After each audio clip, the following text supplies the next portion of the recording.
처음으로 인사드립니다. 안녕하세요, 청취자 여러분들. 재미난 사이다 사연을 들고 찾아온 저는 40대로 뷰티학원 원장직을 맡고 있는 여자랍니다. 문득 사건이 벌어졌던 계절이 돌아오니 가슴속 깊이 숨겨두었던 제 이야기를 풀어내보고 싶어서 이곳을 찾아와 사연을 올리게 되었습니다. 어떻게 보면 파란만장하고 어떻게 보면 한편의 코미디 영화 같았던 제 삶을 최대한 재밌게 풀어내 보겠습니다. 처음부터 끝까지 저와 함께 해주신다면 힘이 날 것 같습니다.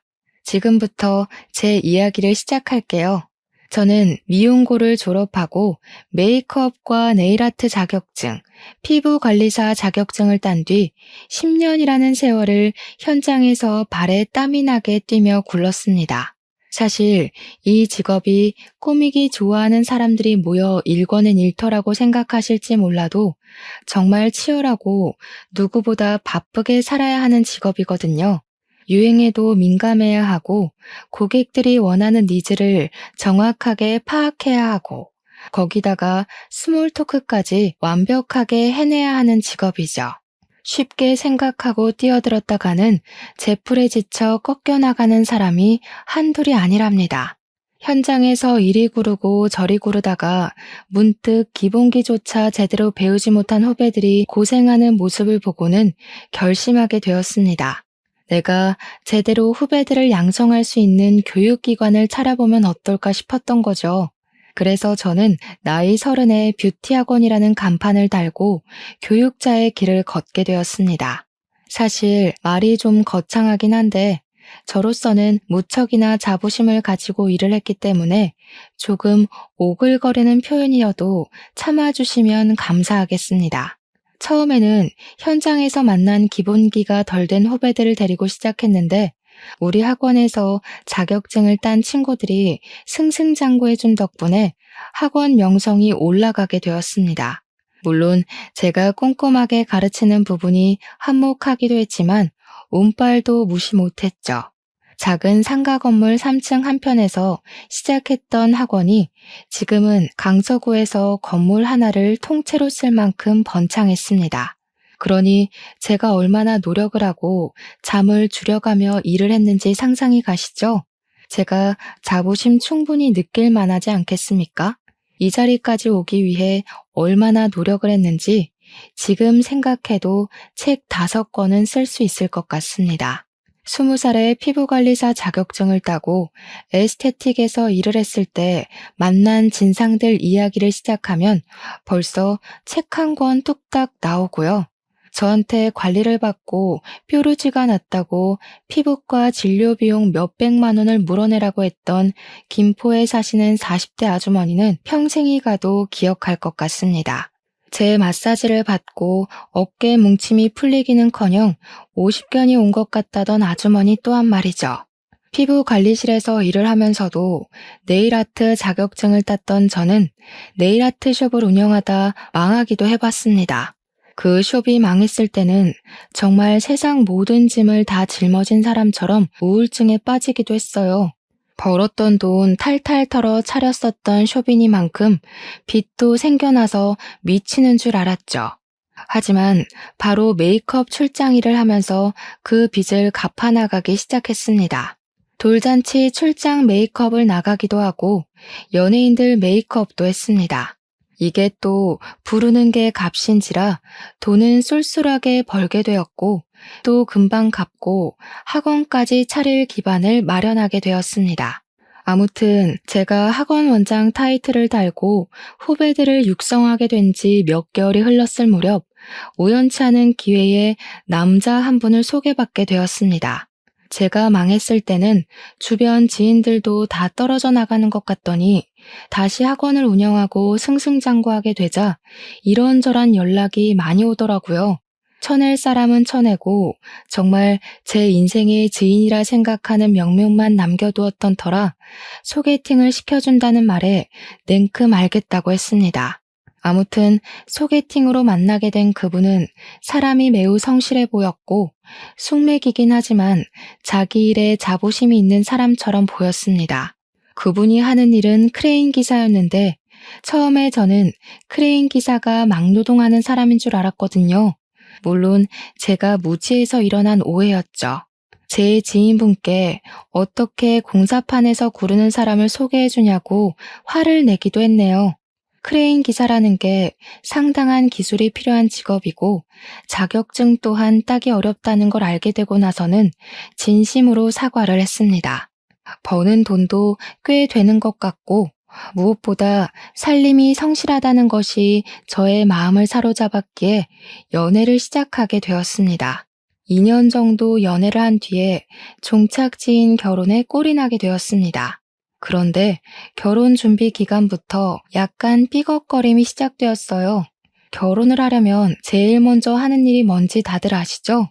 바로 상견례 말입니다.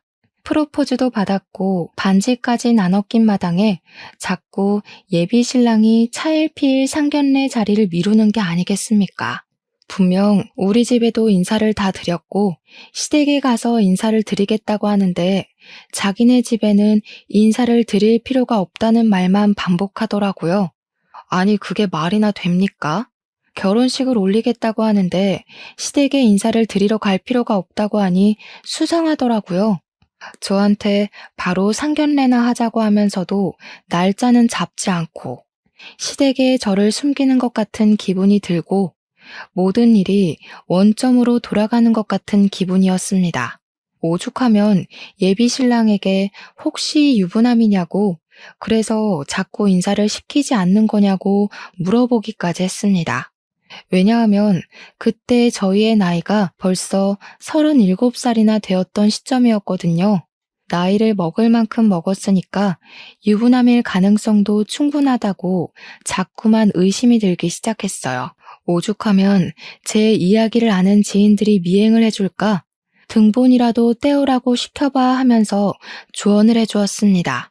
예비 신랑은 유부남 이야기를 듣자마자 절대 아니라며 가족관계 증명서를 떼다 보여주면서 미혼임을 확인시켜 주기도 했습니다.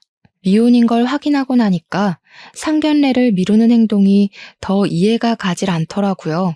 그래서 왜 그러는 거냐고 화를 내니까 그제야 멋쩍어 하면서 이야기를 하더라고요. 자기한테 형이 하나 있는데 이혼을 한 지 얼마 안 돼서 집안 분위기가 뒤숭숭해서 그렇다는 것이었습니다. 저는 순간 깜짝 놀랐죠. 계속 상견례 하자고 졸랐는데 친형이 이혼을 했다고 하니까요. 집안이 뒤숭숭하고도 남을 일이라서 제가 너무 아이처럼 보챈 건가 싶어서 미안하기까지 했습니다. 예비 신랑에게 아주버님이 이혼한 이야기를 물어보니까 말을 또 아끼더라고요. 무슨 비밀이 그리도 많은 건지 나 참. 또 그렇게 시간을 낭비하고 결국에는 제가 안 되겠다 싶어서 단판을 짓자고 했습니다. 시댁의 막무가내로 찾아가 인사를 드리기로 결심을 한 거죠. 가겠다고 말도 없었고 오라고 한 적도 없었는데 제가 양손 무겁게 선물을 사들고 다짜고짜 찾아가니까 시댁에서도 놀라셨습니다. 하지만 그것도 잠깐. 예비 시모가 저를 보고는 아이고 네가 우리 둘째랑 만나는 그 아가씨구나 하면서 반갑게 인사를 해주시더라고요. 시모 성격이 무척이나 털털해 보였어요. 오, 생각보다 나를 환대해주는 분위기구나 느낌이 좋다 싶어서 방긋 웃었는데 순간 저를 위아래로 쭉 훑어보시면서 스캔을 하시더라고요. 약간 쎄한 기분이 들 찰나에 저에게 그 옷 비싼 옷이냐고 슬쩍 물어보시더라고요. 그래서 아니라고 그렇게까지 비싼 옷은 아니라고 했더니 마침 잘 됐다면서 저녁 준비하려고 했는데 저보고 일손 좀 거들라고 하시더라고요. 순간 너무 당황해서 쓱 건네시는 앞치마를 받아버렸고 멀뚱히 있을 수가 없는 분위기가 되어버려서 체념을 하고 앞치마를 둘렀습니다. 싫은데요? 했다가는 당장 나가 할 것 같은 분위기였어요. 진짜예요. 등 떠밀려서 어영부영 시키는 일 하면서 저녁 준비를 돕고 있는데 안쪽 방에서 아주버님으로 보이시는 분이 나오시더라고요. 저를 한번 보고 시모를 한번 보더니 한숨을 푹 내쉬는 겁니다.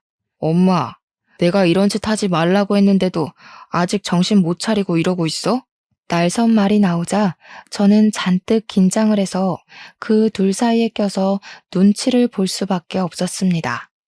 예비 시모는 순간 버럭하시면서 자기가 뭘 또 어쨌다고 그런 소리를 하는 거냐며 방이나 들어가 있으라고 아주버님한테 말씀하시더라고요. 근데 아주버님도 지지 않고 시모한테 큰 소리를 내는 겁니다. 왜 집에 인사하러 온 손님한테 앞치마를 입히고 일을 시키고 있냐고. 내가 그런 짓 하지 말라고 몇 번이나 이야기를 했는데 아직도 정신 못 차렸어? 아니, 얘가 하기 싫었으면 싫다고 했겠지. 군소리 없이 일 잘하고 있는 애한테 왜 그런 말을 하는 거니? 이게 다 내 탓이야? 얘, 네가 말을 좀 해봐라. 갑자기 시선이 저한테 모이게 되더라고요. 무슨 말을 해야 할지 몰라서 우물쭈물 눈치를 보고 있는데 아주버님도 저를 보면서 한 소리 하셨습니다. 손님으로 인사드리러 온 자리에서 밥 차리는 거 돕고 싶어요? 조용한 거 봐라. 잘하고 있는 애 괜히 들쑤시지 마. 얘도 입이 있는데 당연히 싫으면 싫다고 말을 하겠지. 예비 시어머니가 될 사람 앞에서 면전에 대놓고 싫다는 소리를 어떻게 하겠어? 며느리가 그럴 수 있는 존재라고 생각하는 것부터가 잘못된 거야. 앞치마 벗고 거실에서 TV나 보고 밥이나 먹고 가요. 손님으로 왔으면 손님 대접받고 가는 걸로 합시다. 그러면서 저한테 앞치마 후딱 벗으라는 눈짓을 하시길래 이때다 싶어서 바로 앞치마를 벗었습니다. 뒤에서 시모가 허 하는 소리가 들렸지만 일부러 무시하는 척하고 아주버님 따라서 거실로 발걸음을 디디는데 그제야 예비 신랑이 방에서 나오더라고요. 집에 오자마자 인사만 쏙 하고는 안방에 있는 시부랑 이야기한다고 들어가서 자리에 없었거든요. 예비 신랑은 이게 다 무슨 소란인가 하는 표정으로 멀뚱히 저랑 시모를 쳐다보고 있더라고요. 그러니까 아주버님이 제가 벗은 앞치마를 예비 신랑에게 던지면서 일을 시키고 싶으면 네가 직접 하라고 왜 예비 신부한테 일을 시키냐고 화를 내더라고요. 남편은 아무것도 모르는 채로 무슨 소리를 하는 거냐고 분위기가 왜 이렇게 삭막하냐고 헛소리를 하더라고요.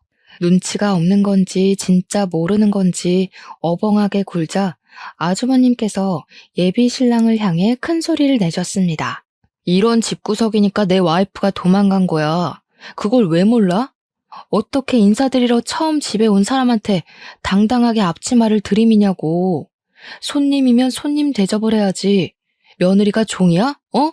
그렇게 부려먹기만 하니까 내 와이프가 도망을 간 거라고. 내가 미리 알았으면 이런 일 없게 만들었어. 너 처신 똑바로 해. 그제야 저는 대충 아주버님이 이혼한 이유를 눈치껏 알게 되었습니다. 시모가 전 형님께 시집살이를 아주 혹독하게 시킨 모양이었더군요. 툭하면 불러내서 이거 해라 저거 해라는 기본이고 마트에서 장을 보는 일까지도 모조리 시켰다고 하더라고요. 다른 집 며느리들은 생일이라고 이거 해준단다, 어버이날이라고 해외여행 보내준단다 하면서 비교까지 해가면서 구박을 하고요. 그래도 시자가 붙은 사람이라 대접을 해야 된다고 생각했던 착한 병 말기 전 형님은 처음에 이것저것 요구하는 거 하나하나 비 맞춰주고 했대요. 나중에 제풀에 지쳐서 더는 이렇게 못 살겠다고 정신병 걸릴 것 같다고 이혼만 해달라고 울고빌고 빌어서 아주버님도 사건의 전말을 알게 됐다고 하더라고요. 그래도 꽤 열렬하게 사랑했던 사람이라 그런지 아주버님은 이혼의 충격에서 벗어나지 못했고 한동안은 술독에 빠져 살았다고 하더라고요. 지금은 시간이 조금 흘렀다고 출근도 제때 하고 술도 별로 안 마신다고 하던데 시모한테 악감정은 남아있는 듯 했어요. 그 와중에 동생이 결혼할 여자가 있다고 운을 띄우고 다짜고짜 들이닥쳤는데 앞치마 메고 일을 하고 있으니까 그때 생각이 났나 보더라고요. 아주버님이 생각했을 때는 자기 전 와이프도 이렇게 당했겠구나 싶었던 거겠죠. 예비 신랑은 안방에 들어가서 시부랑 무슨 이야기를 그리 길게 하는지 30분이 넘는 시간이 흘러도 나와 볼 생각도 안 하고 아주버님이 아니었으면 아마 그날 저녁은 제가 차린 밥으로 먹었을 거고 음식이 별로네 짜네 다네 하면서 핀잔을 주시지 않았을까 싶네요. 그날 아주버님이 그렇게 한바탕 난리를 치고 난 다음에는 다들 아주버님 눈치 보느라 아무 소리 안 하고 밥만 먹었거든요. 결혼하고 싶다, 상견례 날 잡으러 왔다, 엄청 준비하고 비장한 마음으로 들이닥친 시댁이었는데 그 말이 쏙 들어가더라고요. 과연 내가 이 집에서 잘 버틸 수 있을까 하는 생각까지 들고 조용히 밥만 먹고 있는데 시부 되실 분이 그러더라고요. 이제 홍기를 꽉 채우다 못해 나이가 마흔을 바라보는데 결혼을 해야 하지 않겠냐. 양가에 인사드렸으니 상견례를 잡자고요. 남편이 숨기려고 했던 게 아주버님의 이혼 사유였는데 그게 다 드러나고 나니까 결혼하자고 냉큼 말을 하더라고요. 근데 모든 전말을 알게 됐는데 저라고 냉큼 좋습니다. 할 수 있겠습니까? 찝찝함이 사라지질 않더라고요. 근데 사람이라는 게 참 간사한 마음을 가지고 있잖아요. 나이가 벌써 37살이고 주변 친구들은 죄다 시집가서 애가 둘이고 셋이고 노후 준비가 어떻고 애들 유치원은 어쩌고 하는데 저는 아직 시집도 못 갔고 지금 예비 신랑이랑 헤어지면 언제 또 새로운 사람 만나서 연애를 하고 결혼 계획을 짜고 하겠어요. 나이가 죄라는 말이 사무치게 새겨지더라고요. 이 나이에 남자를 만날 수 있는 곳이 널린 것도 아니고 제가 뭐 클럽을 가서 헌팅을 하겠어요? 뭘 하겠어요? 결혼정보업체에 가입을 하자니 금액도 금액이고 거기 있는 사람들 죄다 하자 있는 사람들이라고 말도 많잖아요.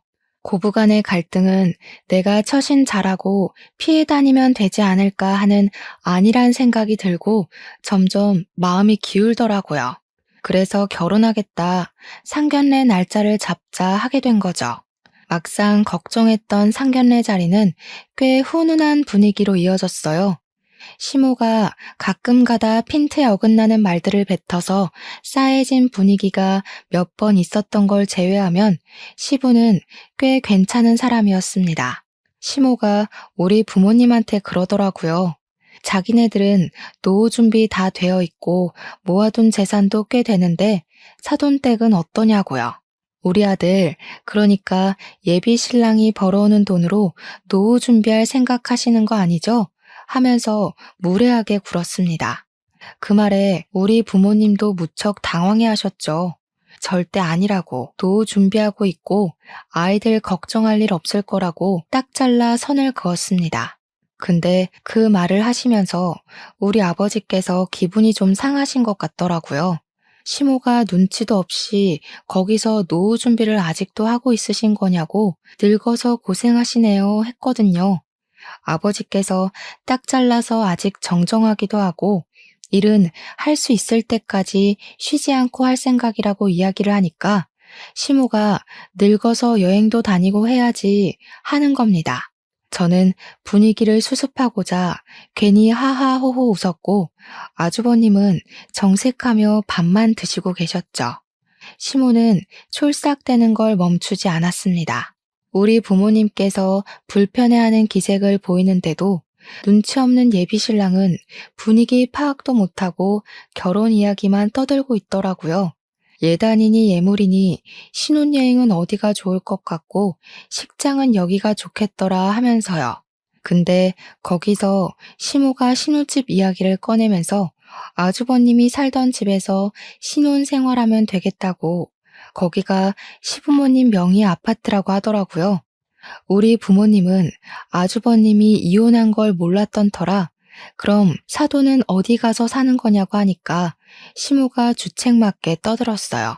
지금 큰아들은 우리랑 같이 살고 있어요. 얘가 이혼을 했거든요. 아주버님이 그 소리에 처음으로 무표정한 얼굴을 지우고 인상을 팍 쓰면서 숟가락을 내려놓았어요. 분위기가 점점 이상해지자 우리 부모님께서도 수습하신다고 상심이 크시겠다고 위로의 말을 꺼냈습니다. 근데 시모가 거기서 적당히 하고 멈췄어야 했는데 한 발 더 나아간 거죠. 며느리가 좀 이상한 애였어요. 내가 뭘 어쨌다고 이혼을 하겠다고 그 난리를 쳐댔는지. 아휴, 우리 큰아들이 하루라도 빨리 좋은 여자 만나서 재혼을 좀 해야 하는데. 나중에 혼처 자리도 좀 알아봐 주시고 해주세요. 우리 부모님은 황당해 하시고 아주버님은 짜증이 솟구쳤는지 한숨 쉬다 화장실 간다고 나가시고 예비 신랑만 머리에 꽃밭이 가득 찼는지 맞아 하면서 맞장구 치고 있더라고요. 상견례 자리가 어영부영 끝이 나고 인사를 드리고 집으로 돌아오는데 우리 부모님이 엄청 찝찝해 하시더라고요. 진짜 그 집에 시집가도 되겠냐고 몇 번이나 물어보시면서도 노처녀 딸내미 빨리 시집 보는 게 더 먼저라고 생각이 드셨나 봐요. 결국 큰 반대 없이 결혼식 날짜를 정하게 되었고 한복의 드레스에 준비해야 하는 필수 건들은 전부 준비를 했습니다. 우리 부모님께서도 늦음하기 시집가는 딸내미 남들보다 더 차려입으면 차려입었지 덜하진 말자는 주의로 준비를 해주셨어요. 패백은 요즘 돈이 안 된다고 다들 하지 않는 추세라던데 우리 시부모님은 패백 무조건 해야 된다고 박박 우기셨습니다. 웨딩 플래너도 패백을 한다고요? 요즘은 잘 안 하는데 하면서 넌지시 말리는 분위기였지만 시모가 해야 한다는데 어쩌겠어요. 결혼식 당일에는 정말 신부 입장을 어떻게 했는지 기억도 나지 않고 주례사 말씀이며 뭐며 기억나는 게 하나도 없었거든요. 그만큼 정신도 없고 바쁘기도 했고요. 근데 딱 하나 패백만큼은 확실히 기억이 나더라고요. 친척들 많으니까 패백하면 돈봉투 좀 받을 거라고 후원장담을 하시더니 끽해봐야 셋, 넷 정도 오셔서 절 받으시더라고요.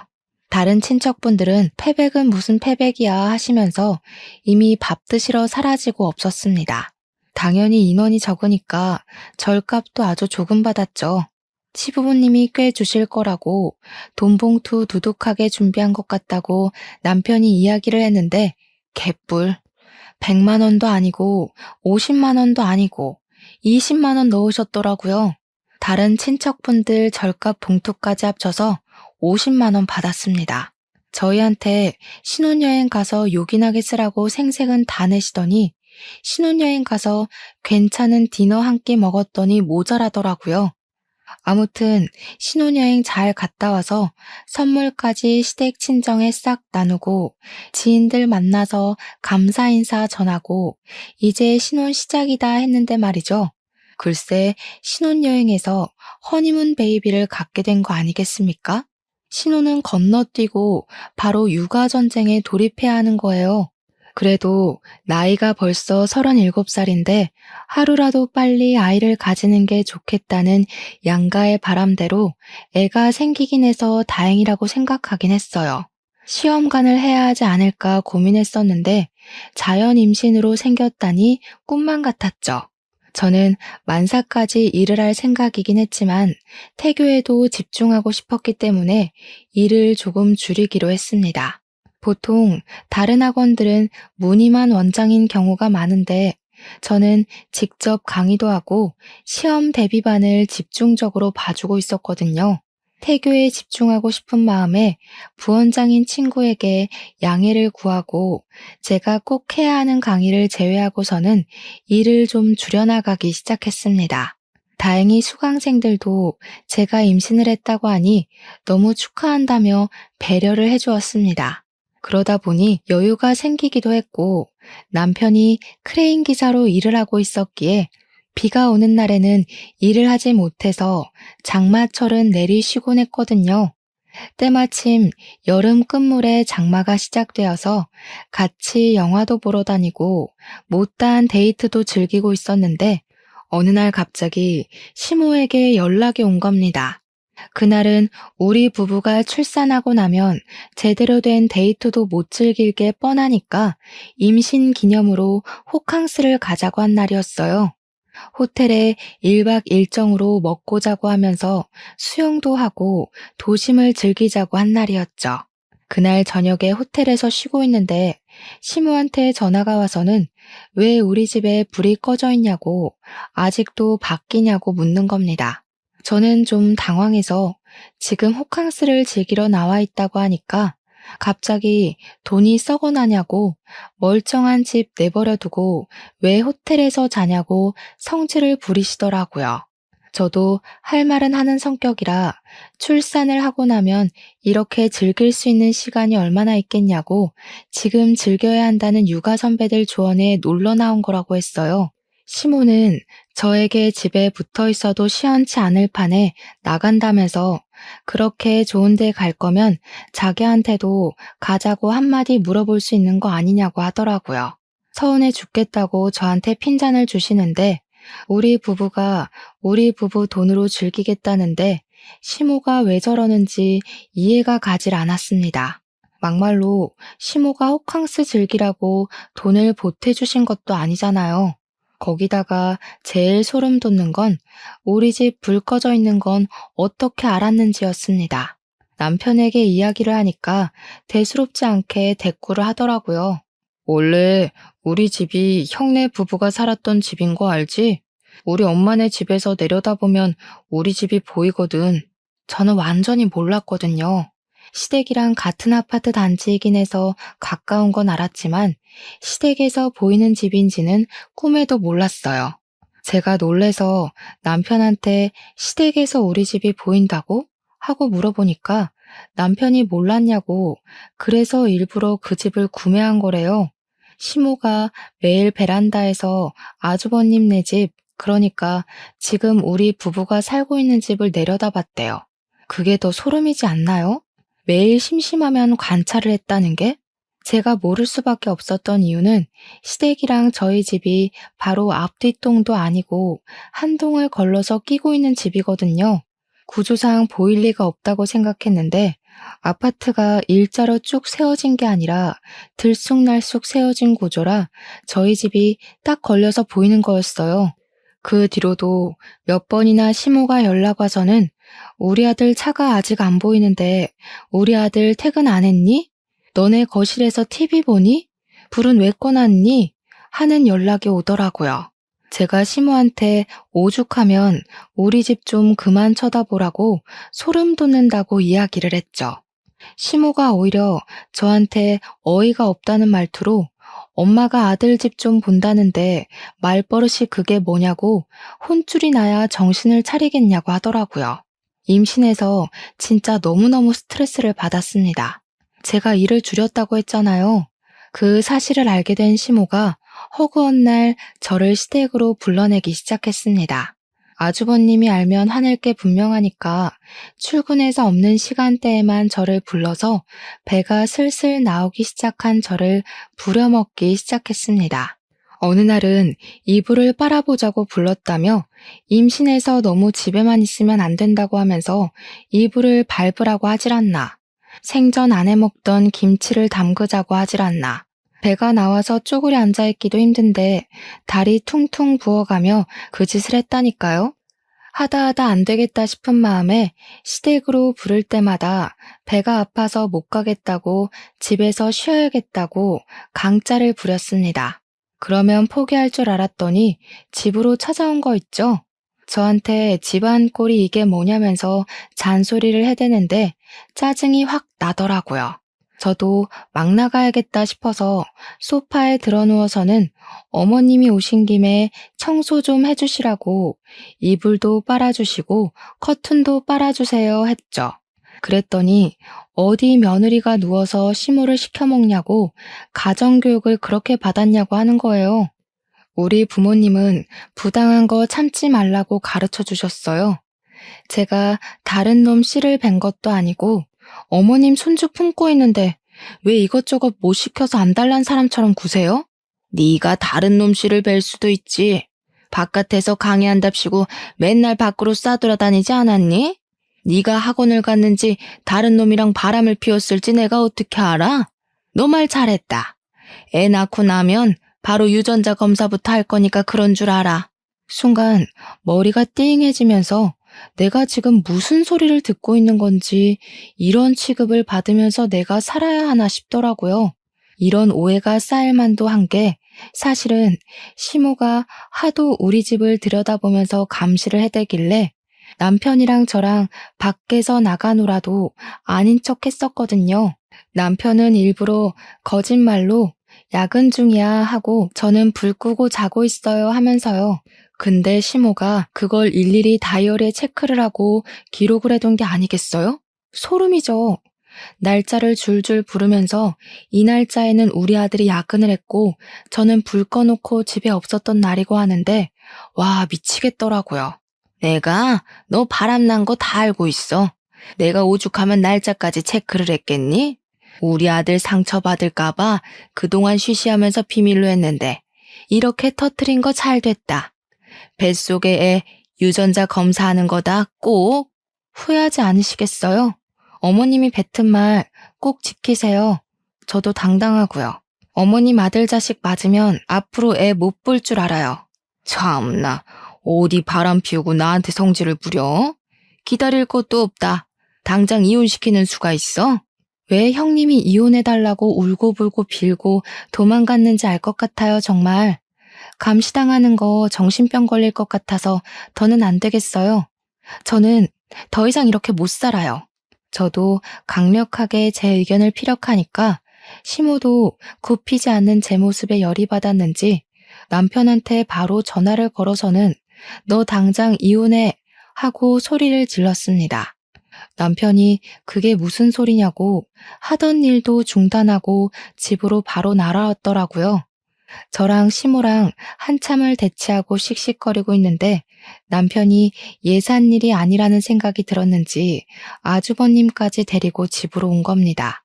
남편이 오자마자 무슨 일인데 이혼 소리가 나오냐고 묻길래 제가 대신 대답했죠. 우리가 몇 시에 들어오는지, 잠은 언제 자는지, 불을 꺼둔 건지 켜둔 건지 다이어리에 하나하나 체크를 하고 있었다더라. 이렇게 감시를 해대는데 소름이 돋아서 너랑 더 이상은 못 살겠다. 그러니까 아주버님이 말 끝나기도 무섭게 아직도 그런 짓을 하냐고 버럭하더라고요. 자기 이혼시킨 것도 모자라서 동생까지 이혼시키고 싶어서 그러는 거냐고 사람이 왜 반성을 하지 않냐고 했어요. 시모는 어이없어 하면서 도대체 자기가 잘못한 게 뭐냐고 아들들 잘 되라고 며느리 바람 피우는 거 잡아냈더니 고마운 줄 모른다고 하네대요. 근데 더 황당한 건 우리 남편이 저를 쳐다보면서 너 바람 피워? 라고 하는 겁니다. 아니 이건 또 무슨 소리인지 머리가 지끈거려서 남편한테 말을 했죠. 무슨 소리라는 거야 진짜. 당신이랑 밖에서 데이트하고 온 날 가지고 지금 그러는 거라니까. 당신이 어머님한테 야근한다고 거짓말치고 나랑 영화 보고 데이트한 날 가지고 내가 바람 피우는 거라고 오해하시는 거라고. 근데 남편은 바람이라는 단어에 꽂힌 건지 뭔지 저를 못 믿겠다는 식으로 구는 겁니다. 시모가 말했던 땡월 땡일에 자기가 야근했던 것 같다며 저보고 어디를 갔다 온 거냐고 묻더라고요. 남편까지도 저를 몰아세우니까 시모 기세가 정말 등등해져가지고는 저한테 유전자 검사하자고 소리를 버럭버럭 질렀습니다. 진짜 멍청해도 끝이 없지. 우리 뱃속의 아이가 허니문 베이비라는 사실은 완전히 까먹은 것 같더라고요. 저도 화딱지가 나서 싫다고 마음 바뀌었다고 어쩜 나를 못 믿을 수가 있냐고 유전자 검사 안 한다고 강짜를 부렸습니다. 그랬더니 남편이 한다는 소리가 혹시 모르니까 확실하게 하는 게 좋겠다고 유전자 검사를 하자고 하는 거예요. 저한테 좋은 게 좋은 거 아니냐고, 친자가 맞으면 좋은 거고 아니면 이혼하면 되지 않냐고 저를 설득하는데 순간 제가 완전히 부정당하는 기분이 들었습니다. 오죽하면 아주버님까지도 남편을 정신 나간 놈처럼 바라보더라고요. 제가 결국 제 풀에 지쳐 이혼하자고 짐을 싸서 친정으로 가겠다고 했어요. 그러니까 시모가 적어보라고 회피하는 게 완전히 여우라고 손가락질을 하더라고요. 쫄리니까 도망가는 거 아니냐고 저를 몰아세우는데 눈물이 다 날 것 같았습니다. 아주버님이 시모한테 정신 나간 거 아니냐고 임산부한테 별소리를 다 한다고 제 편을 들어주는데 남편은 뭐 하는 건지 참나. 그날로 친정에 짐 싸들고 가버리고 이혼하자고 서류를 남편에게 보냈더니 노발대발하면서 절대로 이혼을 못 해주겠다는 겁니다. 친정에서 푹 쉬고 마음 정리하고 돌아오라고 이야기를 하는데 도대체 제가 정리할 마음이 뭐가 있겠냐고요. 유전자 검사 의향을 가지고 돌아오라는 소리밖에 더 되겠습니까? 참 불행하게도 제가 스트레스를 너무 많이 받았는지 글쎄 아이가 조산으로 태어나게 되었습니다. 소위 말하는 팔싹둥이로 10개월을 다 품지 못하고 8개월 만에 아이가 태어나게 된 것이죠. 바로 인큐베이터로 아이는 들어가고 저는 병원에 몸져 누워서 끙끙 앓고 있는데 시무랑 남편이 왔더라고요. 이것 봐. 10개월 뒤에 나와야 할 아이가 왜 8개월 만에 나왔겠어? 너 결혼 전부터 임신한 상태로 속이고 결혼한 거지? 남의 아이 가져놓고 순진한 우리 아들 속여서 결혼한 거잖아. 당장 이혼해. 우리 부모님은 이게 다 무슨 개소리냐며 화를 내셨고 시모는 의견을 굽히지 않았습니다. 대판 싸우는 와중에 남편이 저를 싸늘하게 쳐다보는데 진짜 실망을 더할 수도 없겠더라고요. 저는 그냥 지쳐서 도장을 찍어주었고 이혼 서류를 제출하게 되었습니다. 제가 38살의 나이로 출산을 하게 되면서 아이가 태어난 다음에 이혼을 하게 된 터라 출생신고를 먼저 하게 되었습니다. 남편이 자기 자식이 아닐 수도 있는데 왜 자기 자식으로 호적에 올려야 하냐면서 난리가 난 거죠. 제가 지쳐서 네 자식 맞는다고 유전자 검사해주겠다고 하니까 남편이 그런 것도 다 조작할 수 있는 거 아니냐고 콧방귀를 끼대요. 제가 콩 심은 데 콩 나고 팥 심은 데 팥 난다고 이야기를 해줘도 들을 것 같지 않아 보였습니다. 나라법이 그런데 어쩌겠냐고 네 자식 맞으니까 인정하라고 몇 번을 이야기를 해도 듣질 않더라고요. 조리원에서 몸조리를 하고 친정에 돌아와 독박 육아를 시작했는데 시댁에서는 그때까지도 자기네 자식인지 아닌지도 모르는 마당에 왜 자기네 성을 따라야 하는 거냐고 하더라고요. 호적에 어떻게든 한번 올려보겠다고 이혼을 미루고 미룬 거 아니냐고 화를 내는데 진짜 이 사람들이랑 무슨 이야기를 하나 싶었습니다. 저라고 그 집 호적에 올라가게 내버려 두고 싶었겠어요? 나라법이 그렇다는데 어떻게 합니까? 애는 하루 종일 울지 제 학원은 부원장에게 일임했더니 일을 거지같이 했는지 학원생들이 우수수 떨어져 나가지. 저한테 허락도 맞지 않은 상태로 무슨 이벤트를 열었다가 재정에 구멍도 크게 내고 학원 월세며 직원들 월급이며 나가야 하는데 돈은 모자라서 대출을 받아서 할 지경까지 이르렀어요. 그런 생활이 6개월이나 지속이 되니까 제 몸이 안 아픈 데가 없고 정신도 피폐해졌습니다. 애를 어린이집에 보내놓고 다시 일선에 뛰어들어야 하나 고민을 하고 있었습니다.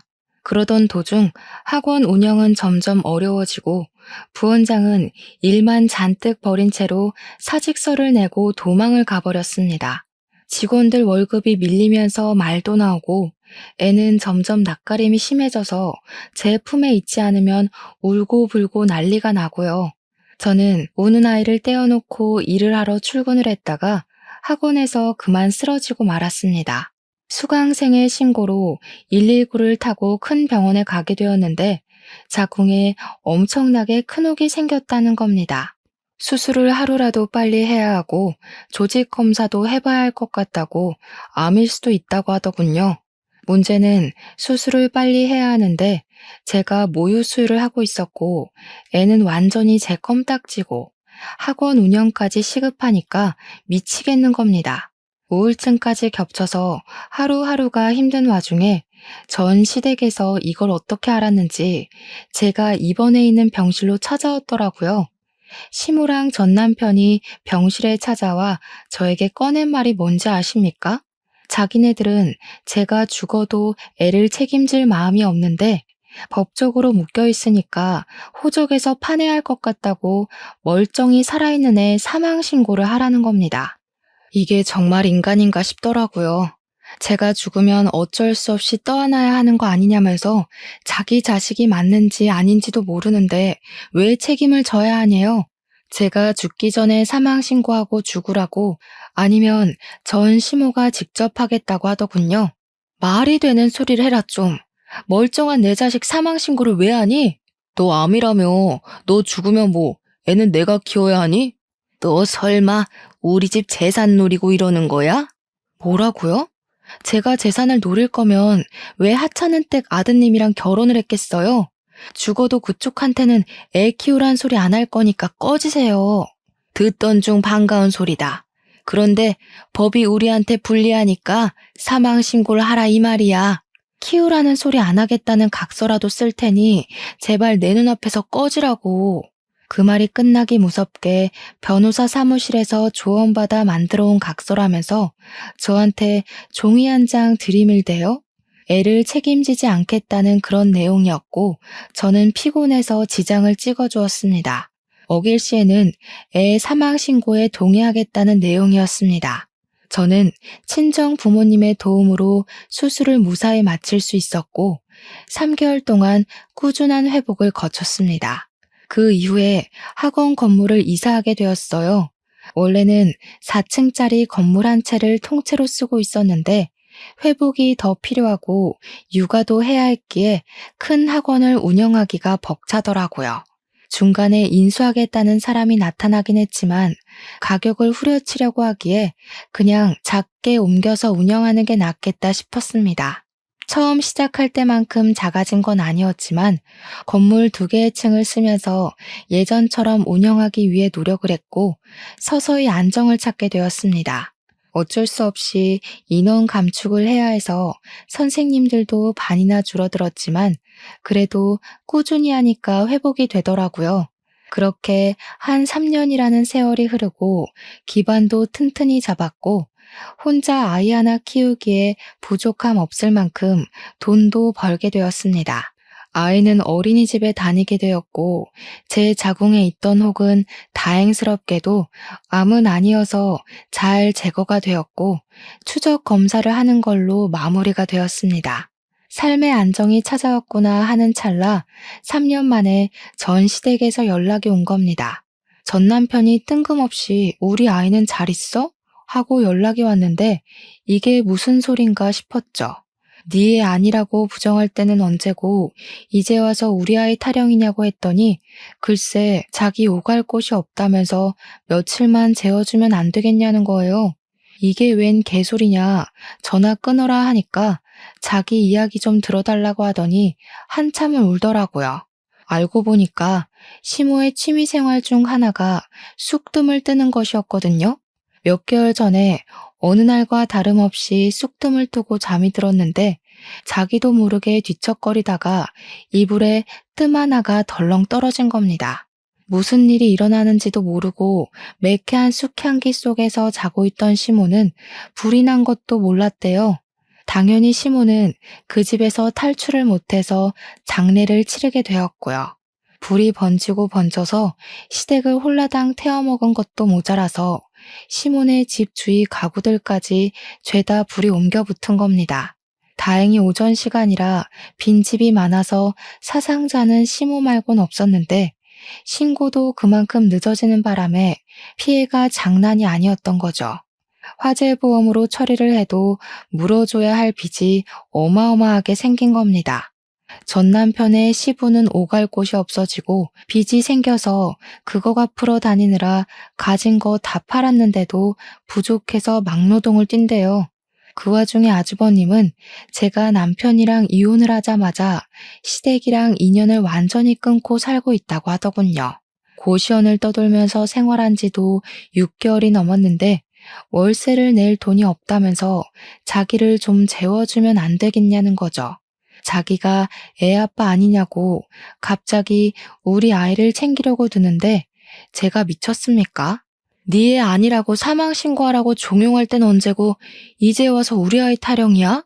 나도 네가 내 아이 아빠라고 생각하고 살진 않아서 도와줄 생각도 없어. 그럼 나 너네 학원 경비일이라도 하면 안 돼? 내가 널 뭘 믿고 경비를 맡기겠니? 빚이 한가득이라며 크레인 기사 일이나 열심히 하면서 빚 갚으세요, 아저씨. 나 2년 전에 팔을 크게 다쳐서 크레인 기사 일도 더 이상 못해. 그래서 어쩌라고. 남의 마음에 상처 줘서 벌 크게 받은 거야. 아주 고소하다. 이제 와서 후회해봐야 내가 받은 상처가 사라지겠니? 나는 덕분에 이 갈고 성공해서 지금 너무 잘 먹고 잘 살고 있어. 그러니까 앞으로 나한테 콩고물 떨어질까 기대하지 말고 네 시궁창 인생 잘 가꾸며 살아.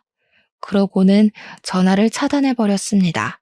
한순간에 재산 다 말아먹은 전 시댁 인간들, 내 아이를 사망신고하라고 종용하던 정신 나간 것들이 쫄딱 망했다고 하니 너무 고소합니다. 결국 그 집을 탈출한 아주버님도 존경스럽고 대단하고요. 앞으로는 제정신 아닌 소리 그만하고 반성하며 빚 갚고 살았으면 좋겠네요. 이래서 주는 만큼 돌려받는 거라는 말이 있나 봅니다. 오늘 밤에는 두 다리 뻗고 꿀잠 한번 자보렵니다. 제 사이다 같은 사연 어떠셨나요? 여러분들도 이런 일이 있다면 참지 말고 질러버리세요. 세상 속이 시원하답니다. 아무튼 제 사연을 들어주신 여러분 정말로 감사합니다. 늘 행복하세요.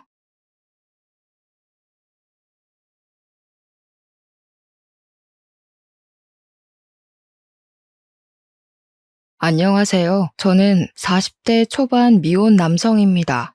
평소 삶에 대해 진지하지 못한 편이고 해이하게만 살아온 제가 근래에 사회로부터 크게 혼쭐이 나서 사연을 찾게 되었는데요. 이런 얘기 친구한테 말하기도 쪽팔려서 이곳에 풀어놓으려고 해요. 아마 사연을 듣고 나면 제가 왜 어디다 떠벌리지 못했는지 이해하시겠죠. 그리고 제가 많이 세상 물정을 몰랐다는 것도 알고 지적하게 되실 겁니다. 누구에게도 말하지 못해 이곳에 풀어놓고 도망치듯 사라져버릴 저를 그래도 너무 따가운 시선으로만 보시지 않아 주셨으면 하네요. 저는 늦게나마 결혼할 사람을 만났습니다. 제가 나이 40살이 될 때까지 결혼을 하지 못했는데 그 때문에 집에서 잔소리도 많이 듣고 명절에 눈치도 많이 받았어요. 그래서 꼭 필요한 가족 행사가 아니면 저는 절대 집안에 발을 들이지 않았습니다. 뭐든 아무것도 참여 안 하고 그저 일만 하며 혼자만의 라이프를 즐겼죠. 저는 솔직히 30대까지만 해도 혼자 살아도 될 것 같다는 생각이 다분했던 사람입니다. 결혼에 대해 진지한 생각은 전혀 없었고 오히려 누군가의 삶을 책임져야 된다는 그 시작이 너무 부담스러웠어요.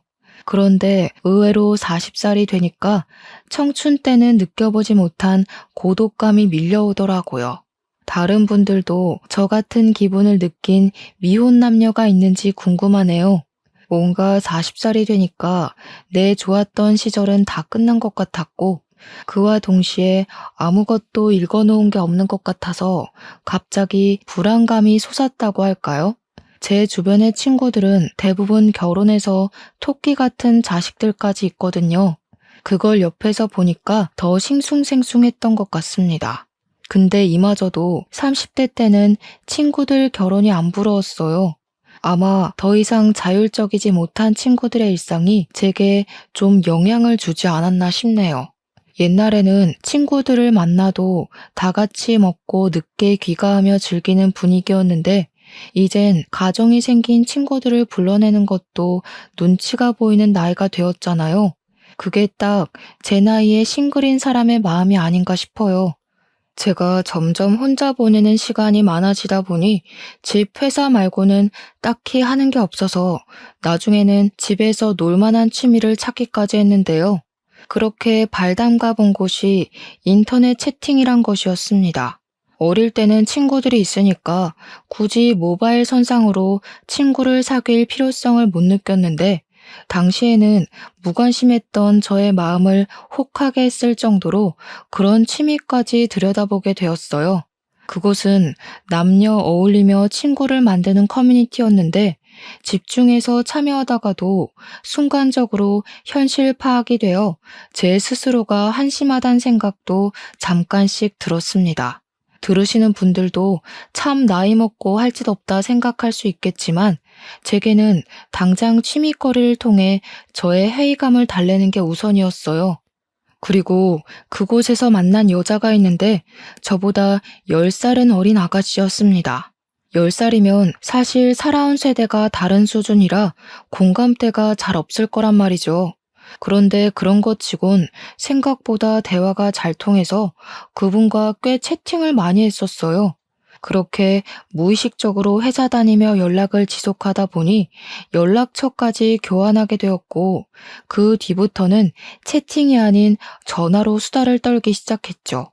그분은 하는 일이 부동산을 차려 중개사 일을 하고 있다고 했습니다. 어린 나이에 자기 앞으로 된 부동산이 있다는 것이 정말 대단해 보였어요. 갖고 있는 집도 2채라고 하네요. 저보다 10살이 어린데도 불구하고 저보다 훨씬 현명하게 살고 있는 것 같아서 그분에게 진심으로 존경을 표하기도 했습니다. 저희는 연락하면서 되게 분위기가 좋았어요.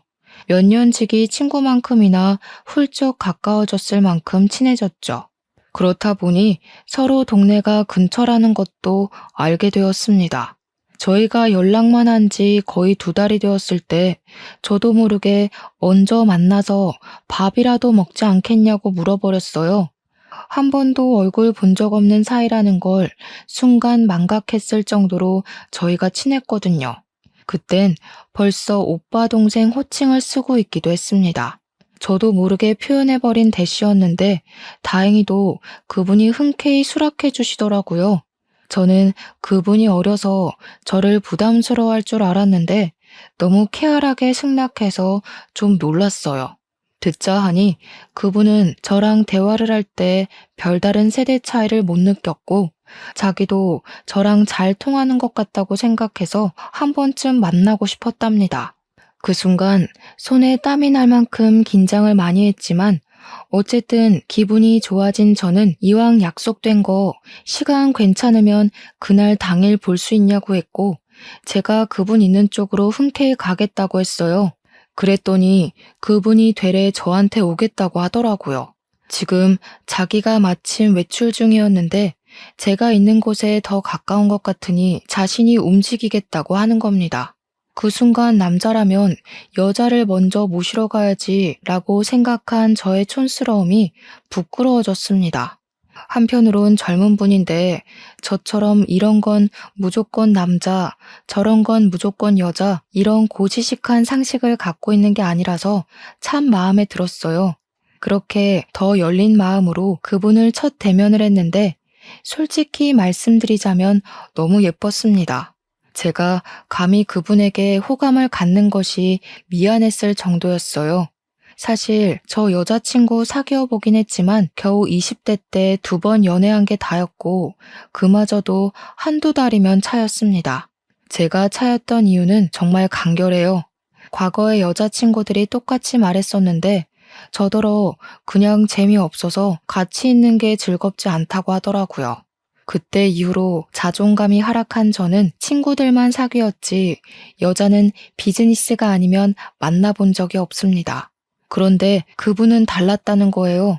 제가 하는 말마다 예쁘게 눈웃음을 보여주고 제 말이 너무 재밌다면서 식사 내내 많이도 깔깔 웃었습니다.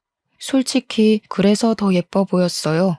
사람한테는 다 짝이 있다는데 제 짝이 바로 이분이었나 싶더라고요. 눈치채셨는지 모르겠지만 그 예쁜 분이 바로 제 예비 신부입니다. 일단 저는 연애를 오랜만에 시작을 한 것도 있지만 예비 신부 미모가 너무 훌륭해서 더 잘 못 쳐다보고 떨렸던 것 같아요. 그래서 제가 다소 어색하게 행동하는 부분이 많았을 텐데도 정말 고맙게 예비 신부가 먼저 저한테 말 걸어주고 궁금해 해주더라고요. 한결같이 저를 재밌다고 해주는 예비 신부 덕분에 저도 자신감을 얻어서 좀 마음을 편히 먹었던 것 같아요. 저희는 한번 만나기 시작해 그 뒤로도 자주 만났어요. 사회 친구라고 해야 할까요? 서로 본가랑 멀리서 독립하고 있는 데다가 친구들 만나기가 어려운 실정인 게 공통점이었거든요. 그러다 보니 또 저희 둘 다 미혼에다가 애인이 없다는 것도 자연스럽게 눈치채게 되었어요. 예비 신부는 미모와 달리 참 털털한 성격이었습니다. 모든 남자라고 이러쿵저러쿵 다 해줘야 된다는 발상은 전혀 없었고, 자기가 알아서 먼저 계산도 하려고 했고 연락도 먼저 하는 것에 서슴지 않아 했어요. 젊은 여자들이 흔히 부린다는 철없는 어리광도 예비 신부에게선 찾아볼 수 없었습니다. 말 그대로 참 성숙한 사람이었죠. 그래서 무엇보다 남자가 굳이 여자를 집에 데려다 줘야 한다는 생각도 별로 안 좋아하더라고요. 그것 때문에 저는 예비 신부를 한 번도 집까지 데려다 줘본 적이 없어요. 가는 길에 오빠 집이 먼저 있으니까 내가 오빠를 배웅하는 게 맞지. 나는 이런 걸로 다투려는 사람들 솔직히 좀 안 맞아. 예비 신부는 한마디 한마디 할 때마다 저의 촌스러운 가치관을 바사삭 깨주었어요. 제가 과거에 겨우 단 2번 있던 연애가 실패했던 이유가 제 문제가 아니라는 걸 깨우쳐 주기도 했어요. 그 어린 친구에게 참 배울 것이 많았죠. 어쩜 그리 말을 잘하는지, 직장에서 어떤 모습일지 안 봐도 상상이 가더라고요. 그럴수록 예비 신부는 저한테 과분한 존재가 되었어요. 예비 신부에 비해 제 몰골이 좀 떨어지는 편이라서 솔직히 저는 첫 만남이 곧 마지막 만남이 될 줄 알았는데 그게 아니라는 게 신기했죠. 온전히 저희 관계의 노력은 예비 신부가 거의 다 한다는 뜻입니다. 그렇게 저희는 서로 사귄다는 말도 안 했는데 이미 연인인 것처럼 자주 연락했고 만나면 손도 잡고 그랬어요. 그 모든 것의 권한도 전부 예비 신부에게 주었는데 늘 모든 걸 먼저 리드해 주더라고요. 그런 멋진 여성을 만나니 문득 그런 생각이 들었는데요. 제게 행운이나 다름없는 예비 신부에게 고백까지 먼저 받는 건 그녀에 대한 예의가 아닌 것 같더라고요.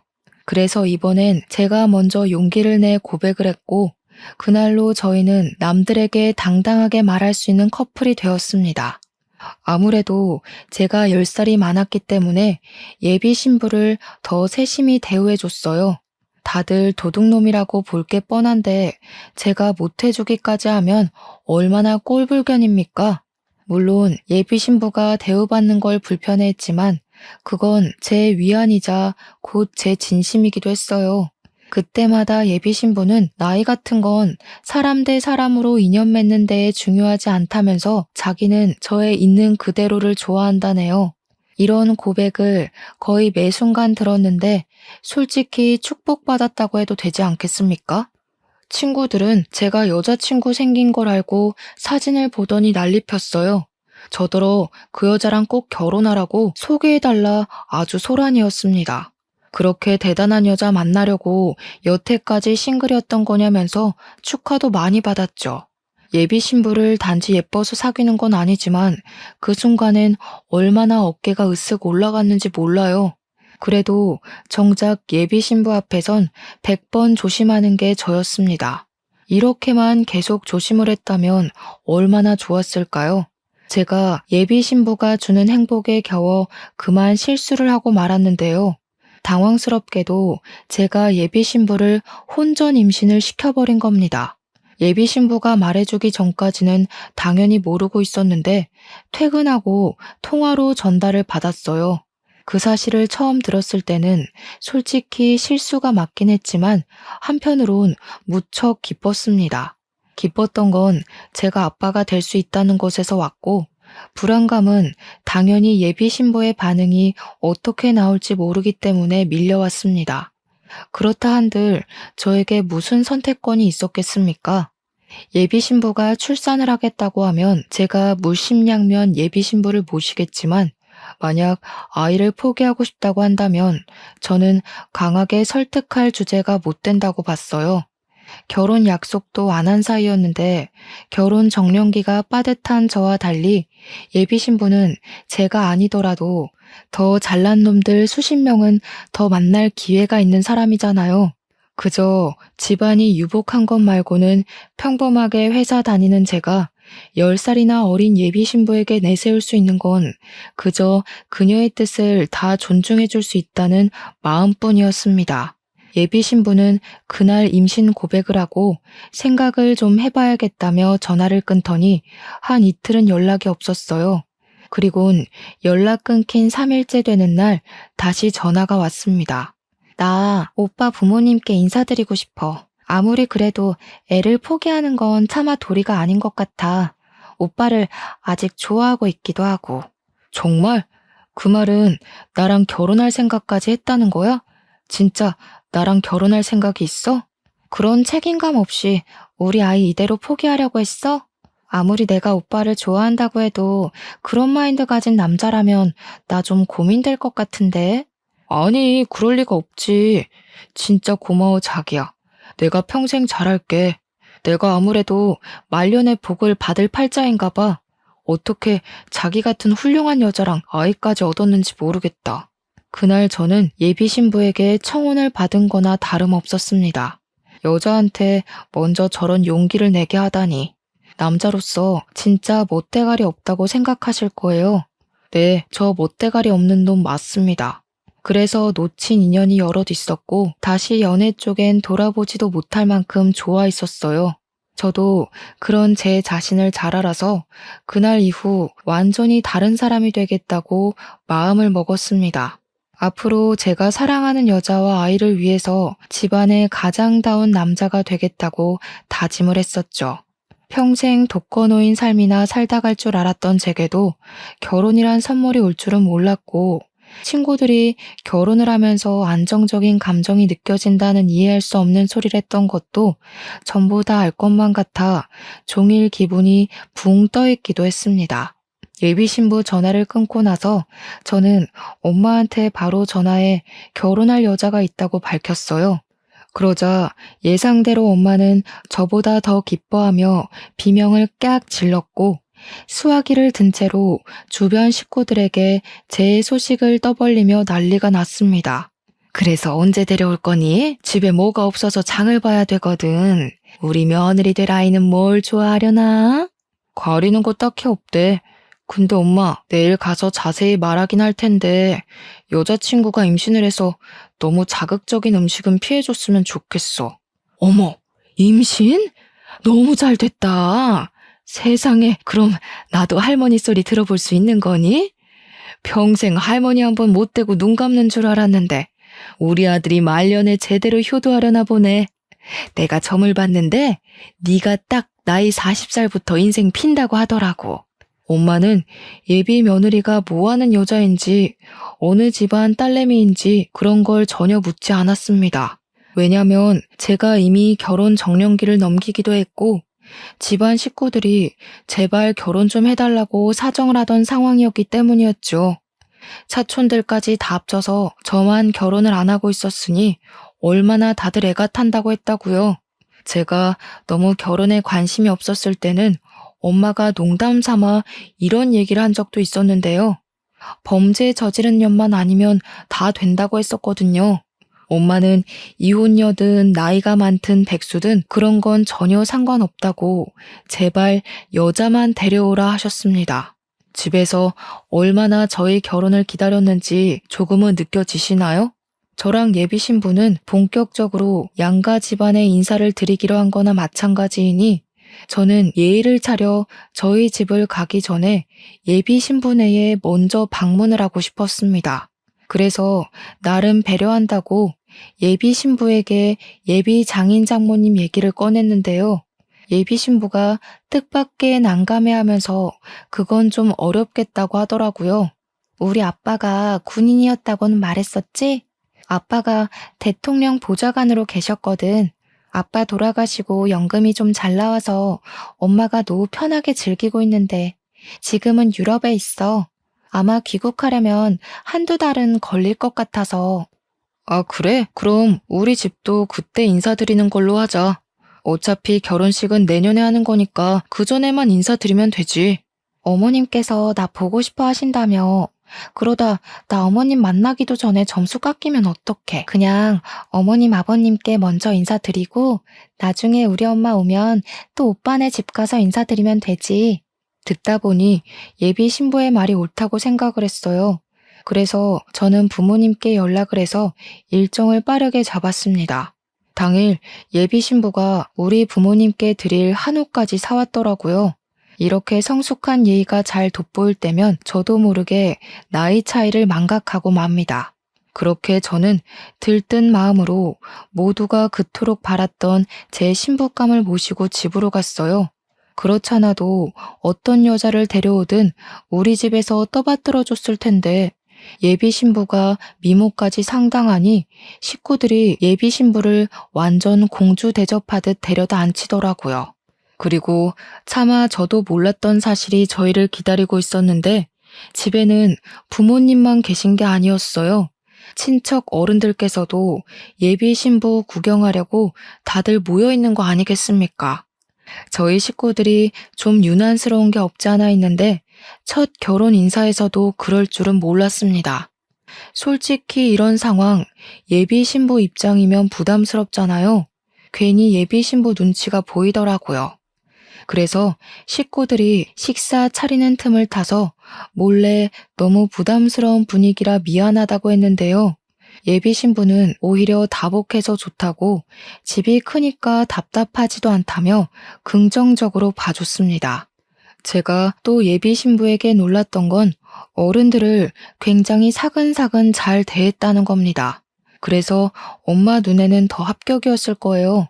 범죄자 아니고 여자 기능만 하면 결혼 허락해줬을 거라는 엄마에게 예비 신부의 존재는 그저 100점 중에 1000점이나 다름없었습니다. 엄마가 예비 신부를 얼마나 환대했냐면 그만 가야 할 시간에 갑자기 선물이 있다면서 자기가 끼고 있던 반지를 빼서 예비 신부에게 쥐어주더라고요. 그건 엄마가 개인적으로 구매했던 금 3돈 되는 반지였어요. 예비 신부가 식겁하면서 거절했지만 엄마는 예비 신부에게 끝까지 주면서 예비 신부 손을 꼭 잡았어요. 다 늙어서 쓸데도 없는 우리 아들한테 시집 오겠다고 해주니까 고마워 그러지. 내가 당장 줄 수 있는 게 이것밖에 없네. 걱정 마라. 앞으로 이 시애미가 해줄 수 있는 건 다 해줄게. 너는 아무것도 들고 올 것 없다. 몸만 오면 우리 집에서 다 해줄 거야. 그렇게 첫날부터 금반지 선물을 받은 예비 신부는 얼떨떨하게 그걸 들고 나왔지만 곧 무척 행복해하며 깔깔 웃었습니다.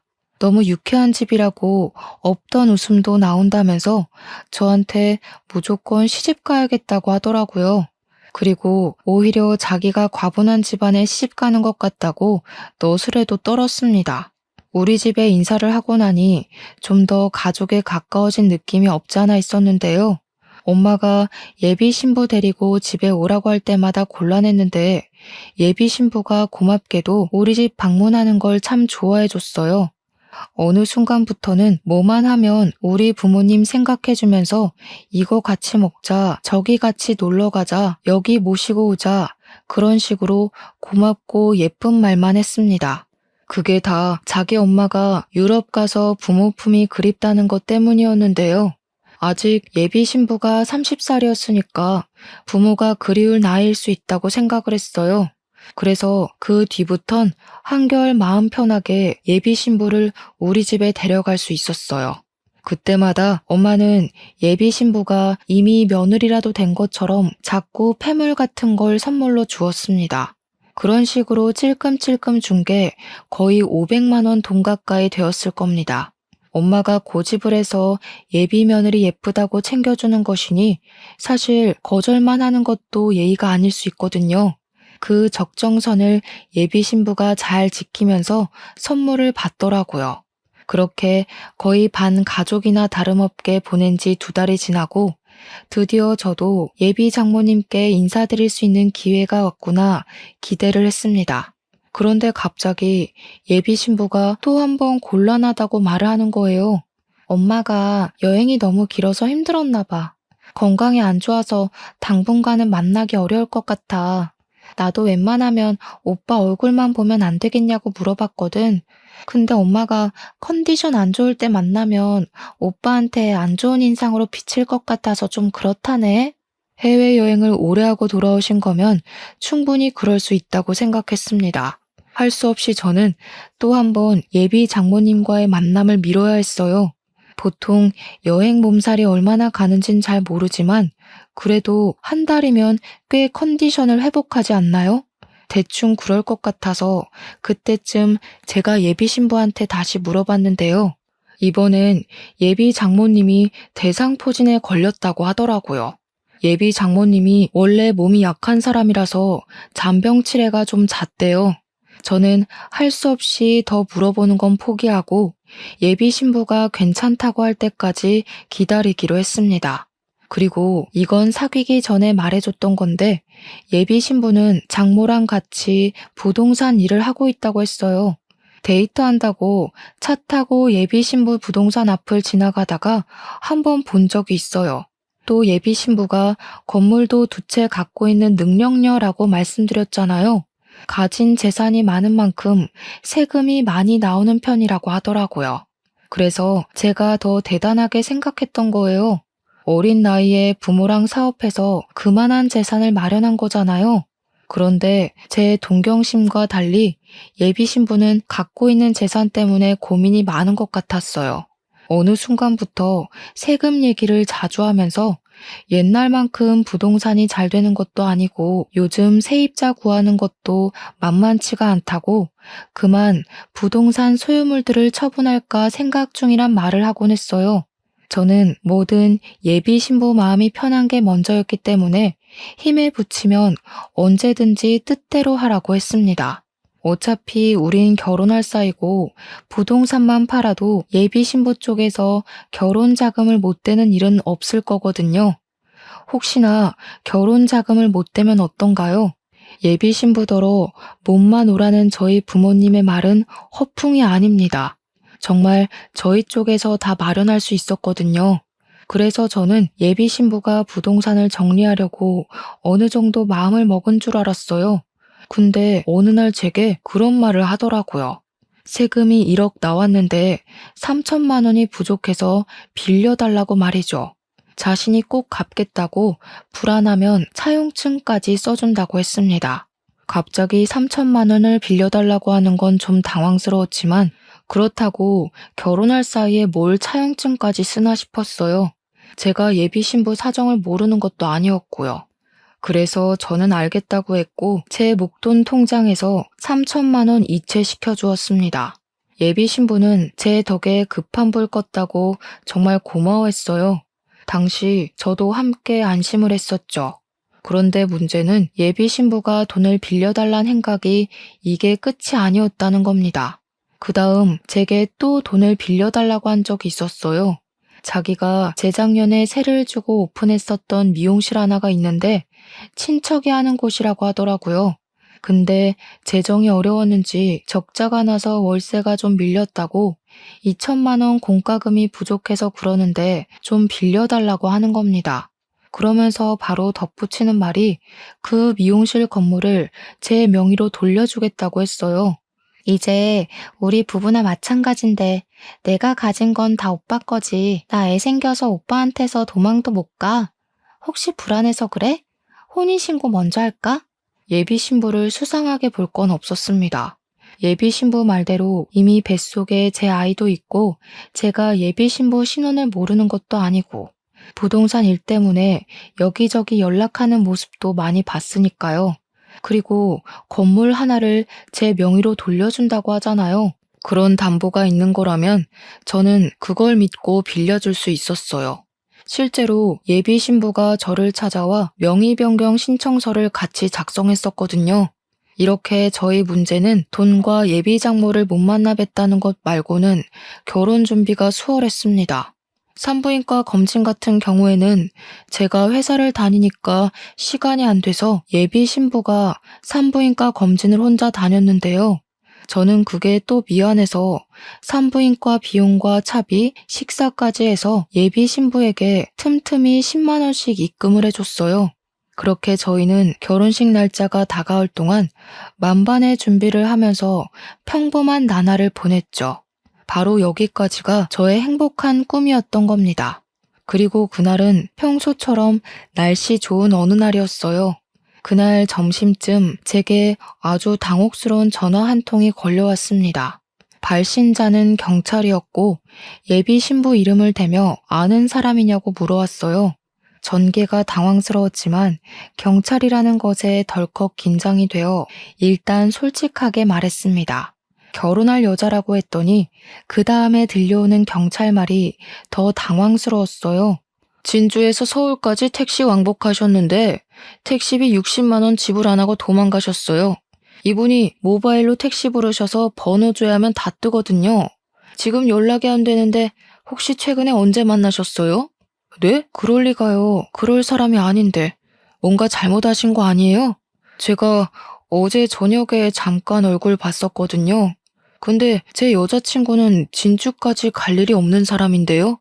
그 뒤로 경찰이 줄줄 읊는 예비 신부 신원은 제가 처음 듣는 사실이 그득했어요. 분명 예비 신부는 미혼인데 경찰이 조회를 해봤다면서 하는 말이 기혼이라고 하는 거 아니겠습니까? 심지어 결혼을 했지만 5년 전에 이혼을 한 걸로 나와 있고 본가는 진주이며 애까지 둘이나 딸려 있다고 하더라고요. 제 입장에서는 정말 말도 안 되는 소리였습니다. 하지만 경찰이 헛소리하는 건 아닐 거 아닙니까? 그래서 제가 경찰이 찾는 사람의 신원을 다시 한번 물었어요. 그랬더니 경찰이 주민번호 앞자리와 예비 신부 이름까지 정확히 다시 말해주었습니다. 경찰은 지금 예비 신부를 쫓고 있다는 상황이라고 설명까지 해주었어요. 그러면서 저더러 혹시 예비 신부랑 연락이 닿으면 자신들에게 연락해달라고 하더라고요. 만약 숨겨준다면 저도 공범죄를 물어야 될 테니 제 양심을 믿겠다고 하곤 전화를 끊었습니다. 너무 혼란스러웠어요. 일단은 예비 신부한테 연락하는 것이 먼저일 것 같아서 전화를 걸었는데 연락이 전혀 안 되더라고요.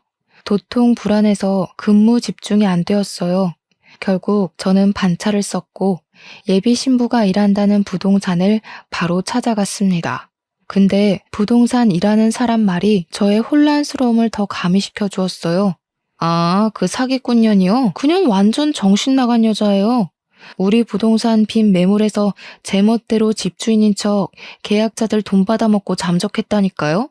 그년 때문에 우리 부동산 영업정지까지 당해서 진짜 짜증났거든요. 근데 또 우리 부동산 이름 팔아먹고 다녀요? 그년 어딨어요? 아구창을 확 찢어버려야겠네. 부동산 주인은 제가 예비 신부 이름을 언급하자마자 많이 화가 나서 열을 올렸습니다. 저보고 더 큰 함정에 빠지기 전에 그 정신 나간 여자랑 끝내라고 하더라고요. 경찰 증언에 부동산 사실까지 확인한 저는 충격에 휩싸일 수밖에 없었어요. 더 이상 예비 신부를 믿을 만한 구석은 찾아볼 수 없는 상태였고 그동안 예비 신부가 제게 했던 눈속임의 말들이 파라노마처럼 지나갔습니다. 저는 대체 누구를 만나서 사랑을 키웠던 걸까요? 예비 신부랑 같이 지냈던 세월들에서 진심이 아니었던 적이 없는데 제가 들은 말들이 전부 예비 신부의 실체라면 그럼 예비 신부는 저한테 전부 거짓이 아니었던 적이 없다는 것 아닙니까? 요즘 사람들 무섭다는 말은 많이 들었지만 제 예비 신부는 다르다고 봤습니다. 젊은 사람치고 현명하고 부지런히 잘 살아왔다고 생각해 진심으로 존경했는데 그저 그런 번지르르 했던 그 말들이 전부 가짜였다는 거고 이런 사기를 치다 보니 언변이 뛰어났다는 거네요. 실체를 알면 알수록 무서운 여자였습니다. 기가 막혀서 웃음도 안 나오더라고요. 내가 얼마나 여자를 안 만났으면 고작 어린애 장난질에 속아 넘어갔을까 한심했어요. 그저 결혼에 눈이 멀어서 정작 분별력이 바닥났던 제 자신이 창피했습니다. 그래서 더 예비 신부를 용서할 수 없었어요. 나이 먹고 바보같이 속아 넘어간 저도 문제지만 사람 진심 가지고 사기치고 돈을 갈취하기 위해 연기를 한 예비 신부도 만만치 않게 문제 아니겠습니까? 저는 바로 다시 경찰에 연락을 했어요. 예비 신부 본가를 찾으려고 하니 진주에 있다는 집 주소 좀 알려달라 했습니다. 그리곤 급하게 KTX까지 타고 가서 진주 방문했어요. 경찰이 알려준 곳을 찾아갔는데 눈앞에 나타난 집은 웬 빈민촌 같은 주택이었고 보안이 굉장히 후진 곳이었습니다. 제가 문소리를 내며 들어가니까 다 부서질 듯한 방문을 열고 한 4살, 5살로 보이는 아기들이 뛰어나오더라고요. 아무래도 자기네들 엄마가 온 줄 알고 나온 듯 했는데 낯선 아저씨가 서 있으니까 깜짝 놀라서 다시 방으로 도망쳤습니다. 그리고 애들의 부름을 받고 뒤이어 나온 사람은 꾀지지한 아기들과 달리 싸구려 명품을 걸친 아저씨였어요. 저더러 누구냐고 물어보길래 예비 신부 이름을 말하면서 나한테 사기친 년 잡으러 왔다고 경찰한테 이미 예비 신부 실체를 다 듣고 왔으니 예비 신부 어딨는지 불라고 했습니다. 그러자 갑자기 아저씨가 혼자서 눈치를 막 보더니 맨발로 뛰쳐나와 저를 밀치고 도망을 가는 겁니다. 쫓아가려 했지만 남겨진 아기들 때문에 그러지도 못했어요. 결국 저는 진주 경찰에 연락을 해서 아기들을 봐줄 부모가 없다고 신고를 했고 이 집을 뛰쳐나간 아저씨까지도 신고 접수를 하였습니다. 그리고 저는 경찰이 오는 동안 그 집을 좀 뒤졌어요. 이 집은 계속 무방비하게 방치되어 있었다 보니까 뒤지는 족족 예비 신부의 실체가 나오더라고요. 이 아기들은 정말로 예비 신부의 애들이 맞았고 구석구석에서 나오는 병원 진단서나 껍데기뿐인 통장, 오래된 가족관계 증명서 등등 예비 신부가 어떤 사람인지 알 수 있을 만한 정보들이 가득했어요. 그리고 예비 신부 가방으로 보이는 걸 들고 쏟아봤더니 애들이 엄마 거라고 손을 못 대게 했는데 그 사이로는 종이들이 좀 많이 보였습니다. 그게 뭔가 살펴봤더니 세상에나 저희 엄마가 줬던 폐물들을 팔아서 받은 영수증들인 거 아니겠어요? 심지어 애들이 들고 있는 립스틱 몇 개도 우리 엄마 거였죠. 저희 엄마가 명품 립스틱 아니면 잘 바르질 않는데 어느새 그걸 홀랑 훔쳐온 건지 아무래도 예비 신부는 젊어서 좋은 머리를 이런데 굴려 써먹고 살았나 봐요. 그 와중에 예비 신부랑 전 남편으로 보이는 그 아저씨는 어디 도박이라도 하러 다니는 건지 화장대 위에 게임장 명함들도 잔뜩 뿌려져 있었어요. 정말 사람 같지 않은 분위기가 물씬 풍겼고 결코 어린아이들이 살 수 있는 곳이 아니었습니다. 경찰이 집을 오고 난 뒤 저는 제 사정과 이 집 사정을 다 밝히면서 조사를 부탁했어요. 그리고 아이들이 이곳에 계속 있어선 안 된다는 것까지 설명해 드렸습니다. 그 사이 얼마 못 가 도망쳤던 아저씨가 붙잡혔다는 연락을 받았어요. 저는 경찰분들께 아이들을 잘 부탁한다고 인사드리고 자리를 떴습니다. 끝내 모든 걸 털린 예비 신부 또한 서울경찰서로 연행되었다는 연락이 왔네요. 일단은 아저씨한테 확인할 게 있어서 먼저 갔더니 당황스럽게도 아저씨는 저보다 어린 사람이었습니다. 그리고 이건 예상했지만 예비 신부의 전 남편이라고 하더군요. 저는 당장 그 남자의 멱살을 잡고 일으켜서 도대체 무슨 생각으로 남의 인생 말아먹게 했냐면서 소리를 쳤어요. 그랬더니 그 남자가 하는 말이 우습더라고요. 자기는 그저 예비 신부가 시키는 대로 했을 뿐이고 이혼을 한 것도 세금을 줄이기 위해서 어쩔 수 없이 한 거라고 했습니다. 어린애들 먹여 살리려면 먼 수를 써서라도 돈이 많이 남는 방법을 연구해야 되지 않겠냐고 뻔뻔하게 나오더군요. 자기 동네 사람들 사이에선 유명한 방법이라고 구청에서 알아도 걸리지만 않으면 별말 안 한다면서 아무렇지 않게 범법적인 말까지 내뱉더라고요.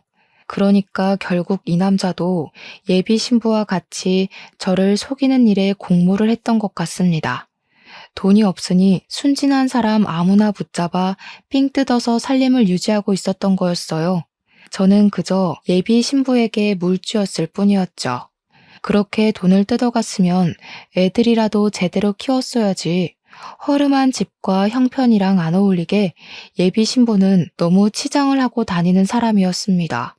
부물한 것들만 번쩍번쩍하고 그 집 애들은 다 늘어난 내복을 입고 있고 남의 등 처먹는 걸 뻔뻔하게 취하는 걸로 모자라 부모로서의 상식도 없는 연놈들인 것 같아서 저는 더 주체할 수 없이 화가 났어요. 이런 뇌 없는 사람들한테 제대로 놀아난 거잖아요. 제가 얼마나 사회에 대한 경계가 없었으면 그런 실수를 다 했을까요? 저는 결국 반성 없이 변명만 하고 있는 예비 신부 전 남편을 향해 주먹을 내리꽂아 줬습니다. 감옥 가면 당분간 네 마누라 얼굴 못 볼 텐데 그럼 돈 쥐어줄 사람도 없겠네. 더 이상 싸구려 명품 못 걸쳐서 어쩌냐? 내가 네 마누라랑 결혼하면 나중엔 나한테 해코지해서라도 내 재산을 가져갔겠다? 그 전에 콩밥 처먹게 될 줄은 너희들도 몰랐겠지. 쉽게 살려고 하면 결국 이 꼴 나는 거야. 너희들 같은 쓰레기는 커서도 부모 대접 기대하지 말아야겠다. 저는 경찰에게 공범에게 줄 수 있는 아주 큰 형량을 부탁했고 바로 급하게 서울로 올라갔습니다. 예비 신부가 있다는 경찰서로 가면서 예비 신부를 사기죄와 절도죄로 고소를 해버렸어요. 경찰서에 가니까 예비 신부가 고개를 푹 숙이고 앉아 있더라고요. 보나마나 저런 것도 연기겠죠. 이건 제가 그 자리에 가서 들었던 건데 경찰 말로는 예비 신부가 거짓말했던 사실 중에 임신도 포함이었다고 하더라고요. 거기다 또 하나, 저랑 같이 작성했던 미용실 명의 변경 신청서도 가짜였대요. 대체 저는 세상을 얼마나 물러봤던 걸까요? 어쨌든 특히 임신이 제게 좀 더 충격을 주었어요. 저희 엄마는 예비 며느리도 좋아하셨지만 손자 때문에 더 기뻐했었거든요. 제 안목이 개떡 같았던 탓에 본의 아니게 불효를 저지르게 되어 그것 때문이라도 저는 더 예비 신부에게 화가 났습니다. 저는 예비 신부한테 인사도 하지 않고 바로 그년 멱살을 잡았어요. 너 도대체 뭐야? 처음부터 도둑년이었던 거야? 내 돈 빼먹고 네 입에 풀칠하려고 접근했던 거냐고. 어떻게 사람이 돼서 그 정도로 낯짝 두꺼울 수가 있어? 한두 번 사기친 것도 아니지. 겨우 이따위로 살아온 게 진짜 네 모습인 거냐? 예비 신부는 제가 침을 튀기면서 목청을 높여도 그저 택시비만 아니었으면 나한테 들통 안 날 수 있었다는 둥, 택시를 모바일로 부르는 게 아니었다는 둥, 제 귀를 의심할 만한 멍멍이 발언을 서슴지 않았습니다. 그것에 더 성질이 난 저는 다시 한번 예비 신부를 몰아붙이며 목에 핏대를 세웠어요. 그래, 카드값 급해서 그랬다. 원래 사람이 돈 없으면 물불 안 가리는 거야. 오빠는 잘 살아서 모르겠지. 우리 같은 거지 새끼들은 사기라도 안 치면 못 먹고 살아. 그건 그냥 굶어 죽으라는 거나 마찬가지라고. 그래서 내가 오빠 돈 공짜로 타갔어? 몸 대줬잖아. 솔직히 여자로서 내가 더 손해 아닌가? 믿을 수 없을 만큼 저렴하고 파렴치한 발언에 저는 결국 예비 신부 얼굴에까지 손을 대고 말았어요. 온 힘을 다해서 예비 신부의 귀싸대기를 날려 잡아뜨리고 그년 머리채를 잡고서 다시 얼굴을 마주했습니다. 제가 좋아했던 사람이 맞나 싶을 정도로 얼굴색이 변해 있더라고요. 그간의 세월이 무색하게 날아가 버린 것 같아서 그 순간 살짝 눈시울이 붉어졌던 것 같아요. 내가 너한테 어떻게 했는데, 우리 식구들이 너한테 얼마나 잘해줬는데, 아무리 거지같이 살아도 사기는 치지 말았어야지. 너 같은 애는 애를 낳지 말았어야 했어. 어떻게 니까짓게 부모를 해? 애들 앞에서 쪽팔리지도 않냐? 아, 걔들? 걔들도 나름 걔들 몫을 해. 걔들 때문에 깜빵 가도 형량이 적거든. 자식이 돼서 엄마한테 그 정도 역할을 해주니까 나도 부모로서 먹여주고 재워주는 거지. 예비 신부는 제게 이미 실체가 들켜버린 이상 저는 안중에도 없는 사람이 되어버렸습니다. 더는 제 앞에서 가면을 쓰지 않았고 폐기 처분해야 할 인성을 무수히 많이 보여주었어요. 폐륜적인 발언 또한 경찰이 듣든 말든 상관하지 않는 것 보니 이렇게 경찰서에 잡혀오는 것이 전혀 무섭지 않은 것처럼 보이기도 했습니다. 역시나 경찰 말로는 예비 신부가 택시비처럼 사사로운 절도죄를 조금씩 저질러서 몇 건 정도 경찰서에 들락날락했던 전적이 있었다고 하더라고요. 저한테 그 소리를 해주는 경찰에 대고 예비 신부가 절도 횟수를 정정하는 당당한 태도를 보이길래 저는 더 이상 참지 못했어요. 어떤 경찰이 마시려고 들고 오던 믹스커피를 뺏어서 예비 신부 얼굴에다 쳐뿌렸습니다. 예비 신부가 소리치며 콩콩 뛰고 난리가 났더라고요. 그 와중에 저더러 상해죄로 고발할 거라면서 악을 쓰며 비명을 지르는데 경찰이 물티슈로 예비 신부 얼굴을 맞추더니 너 같은 년은 상해죄 접수 안 먹힌다고 입을 막아버렸습니다. 그리고 저는 마지막으로 예비 신부에게 경고를 했죠. 네가 나한테 떼먹은 돈이 많아서 고작 양육 때문에 형량 깎일 일은 없을 것 같네. 참 그리고 네가 사랑하는 전 남편 있지? 네 탓하고 난리가 났더라. 아무래도 그쪽은 너한테 전부 덮어씌우고 형량 깎으려는 것 같던데? 뭐 누가 형량을 더 받든 억울할 필요는 없겠다. 비교 안 되게 쓰레기잖아 둘 다. 저는 저를 매섭게 째려보는 예비 신부를 외면하고서 경찰에게 절대 합의 생각 없으니까 무조건 형량 높게 해달라고 간곡히 부탁을 했습니다. 그리고 이 여자애들은 이딴 부모 밑에서 못 크니까 보육원을 알아봐 주는 게 좋겠다고도 했고요. 경찰도 예비 신부가 애를 핑계로 형량 줄이고 싶어 하는 거 들었으니 아마 이번에는 애가 예비 신부의 탈출구는 되어주지 못할 겁니다. 그렇게 저는 예비 신부에게 평생 카드값 지옥에서 살아보라고 작별 인사를 한 뒤 경찰서를 나왔습니다. 이걸 부모님한테 말할까 말까 계속 고민하다가 지난달에 말씀을 드렸거든요. 원래는 예비 신부랑 성격 차이로 헤어졌고 예비 신부가 유럽을 가게 되어서 더 이상 만남 유지가 어려웠다고 둘러댔는데 예비 신부를 그리워하는 부모님을 보니 그것마저 죄를 짓고 있는 것 같아서 솔직하게 고백했어요. 당연히 제 욕을 할 줄 알았던 부모님은 제 편을 들면서 예비 신부를 욕하기 시작했는데요. 머리에 피도 안 마른 것이 어디서 어른들 가지고 장난을 쳐? 그딴 년 아내로 들일 바에는 혼자 사는 게 100번 낫다. 결혼하기 전에 쳐낸 게 얼마나 행운아야? 내가 너 40부터 잘 된다고 했지? 액땜했으니 앞으로 승승장구할 거다. 그년한테 준 것들 돈으로 못 돌려받는다 했으면 나 당장 감옥 쫓아가서 그년 머리채 잡을 생각이었어. 건방지게 어른을 놀려먹고 말이야. 요즘 세상엔 결혼할 만한 사람 찾는 것도 사막에서 바늘 찾는 수준이더라. 네가 마음 쓸 거 없다. 누구라도 작정하고 달려드는 미친 개가 옆에 있으면 몰릴 수밖에 없는 거야. 엄마 말대로 액땜했다고 쳐. 부모님은 제가 기죽어서 사회생활에 지장을 받을까봐 제 탓은 하지 않으려는 것 같았습니다. 그런 부모님께 더 죄송해서 면목이 없었고 지금은 결혼은 그저 필수가 아닌 문화로만 생각하며 부모님께 효도하고 있어요. 그리고 몰랐던 사실인데 그 여자가 우리 부모님께 인사 올린다고 사왔다는 한우 있잖아요. 그것도 본 예약자를 사칭해서 훔친 거라네요. 경찰이 늦게나마 아셔야 할 것 같아서 연락했다며 말해준 사실입니다. 더 이상 실망할 게 없는 줄 알았는데 진짜 학을 떼게 만드는 소리더라고요. 현재는 징역살이를 하고 있을 테지만 언젠가 또 그 여자가 출소하게 되고 같은 짓을 반복하려 한다면 그땐 제발 무기징역을 받았으면 좋겠습니다. 아니면 자신이랑 똑같은 사람을 만나 되레 사기를 당해봤으면 하네요. 그럼 지금까지 허무한 파혼을 했던 쓸쓸한 총각의 사연이었어요. 들어주셔서 감사하고 다들 주위에 숨어든 개가 있진 않은지 늘 살피며 조심하세요.